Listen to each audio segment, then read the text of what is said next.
L'architecture pour l'homme, c'est comme le vêtement pour l'homme. Tant que nous serons là, nous aurons besoin d'équipements pour mener nos activités, pour nous abriter. Lui, c'est Léon Bonzi. Il est architecte et gérant du cabinet Créa Associates. Son cabinet et lui ont, grâce à leur expertise, réalisé plusieurs projets de construction. Ici, nous sommes dans une bâtisse privée réalisée par l'architecte Bonzi et ses associés. Donc la villa a été conçue par une ponctuation d'une succession de cours et de séquences. Elle est marquée déjà par 4 cours et courettes. La première est celle qui est là, qui est une cour d'accueil qui sera végétalisée avec une fontaine musicale, avec un plan d'eau ici. La deuxième cour se retrouve donc à l'arrière où nous avons la piscine cette fois-ci. De l'autre côté, nous avons une troisième courette qui donne sur la salle de prière. Et la quatrième courette que vous n'apercevez pas, évidemment, c'est une courette de service qui communique avec la piscine, le garage et la buanderie. La villa sera dotée d'un ascenseur panoramique dans un jardin intérieur. Ce projet a été conçu en isolant les murs. Au finish, le bâtiment va consommer moins d'énergie. Inscrit à l'ordre des architectes du Burkina, la passion de Léon Bonzi pour ce métier est née depuis les années de lycée. L'histoire remonte en 2008 quand j'étais en classe de terminale. Donc suite à une causerie avec un cousin qui avait quand même beaucoup aimé l'architecture. Et ça coïncidait à une période où c'était le concours d'intégration à l'EAMO. Mais malheureusement, le temps imparti ne me permettait pas de pouvoir constituer mon dossier pour postuler au concours.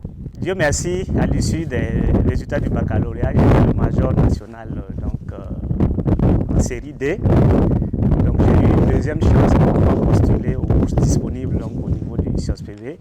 Et c'est là que j'ai été retenu à l'École nationale d'architecture et d'urbanisme de Tunis, où j'ai passé 6 ans de formation pour devenir architecte. Créa Associates, grâce entre autres à l'expertise de son premier responsable, ne chôme pas. Le cabinet a en charge actuellement plusieurs projets en cours. En études, nous avons entre autres le projet de construction d'infrastructures au profit de l'Institut des sciences des techniques de communication ISTIC. Le projet de la cité des artistes au profit du ministère de la Culture, des Arts et du Tourisme à Bobo.